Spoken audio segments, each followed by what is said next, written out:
અદાણી ગ્રુપને લઈને સમાચાર સામે આવી રહ્યા છે। ગૌતમ અદાણીને આંધ્રપ્રદેશમાંથી મળી રાહત। ચંદ્રબાબુ નાયડુએ આપ્યો મોટો ખુલાસો। નમસ્કાર દર્શક મિત્રો, તમે જોઈ રહ્યા છો સત્ય ડે ન્યૂઝ। હું છું પૂજા। ગૌતમ અદાણીના અદાણી ગ્રુપને આંધ્રપ્રદેશ સરકાર તરફથી રાહત મળી છે। મુખ્યપ્રધાન ચંદ્રબાબુ નાયડુએ સ્પષ્ટ કર્યું છે કે જ્યાં સુધી અદાણી જૂથ સામેના આરોપો અંગે નક્કર પુરાવાઓ સામે નહીં આવે ત્યાં સુધી રાજ્ય સરકાર તેમની સામે કોઈ પગલાં લેશે નહીં। વિજયવાડામાં પત્રકારો સાથે વાત કરતા નાયડુએ કહ્યું કે જ્યાં સુધી આરોપો સાબિત ન થાય ત્યાં સુધી ગ્રુપ કંપનીને આપવામાં આવેલા કોન્ટ્રાક્ટમાંથી ખસી જવાનો સવાલ જ ઊભો થતો નથી। જો આમ કરવામાં આવશે તો રાજ્ય સરકારને ભારે દંડનો સામનો કરવો પડી શકે છે।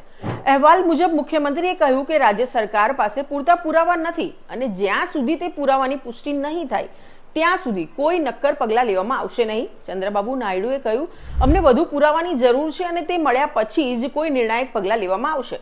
અગાઉ નવેમ્બર 2024માં અહેવાલો આવ્યા હતા કે આંધ્રપ્રદેશ સરકાર અદાણી ગ્રીન એનર્જી સંબંધિત પાવર પરચેઝ એગ્રીમેન્ટને હોલ્ડ પર રાખવાનું વિચારી રહી છે। યુએસ જસ્ટિસ ડિપાર્ટમેન્ટે અદાણી ગ્રુપ અને તેના ચેરમેન ગૌતમ અદાણી પર લાંચ લેવાનો આરોપ મૂક્યો હતો, જે હેઠળ સોલાર પ્રોજેક્ટ્સ માટે કોન્ટ્રાક્ટ મેળવવા માટે સરકારી અધિકારીઓને લાંચ આપવામાં આવી હતી। આ વિવાદમાં અદાણી ગ્રીન એનર્જી અને એઝ્યુર પાવર નામની કંપનીઓના નામ સામે આવ્યા હતા, જેમણે 2021-22 દરમિયાન અધિકારીઓને $265 મિલિયન લાંચ આપી હોવાનો આરોપ છે।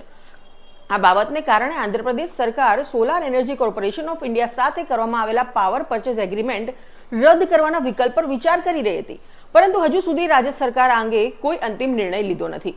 વધુ અપડેટ માટે જોતા રહો સત્ય ડે ન્યૂઝ।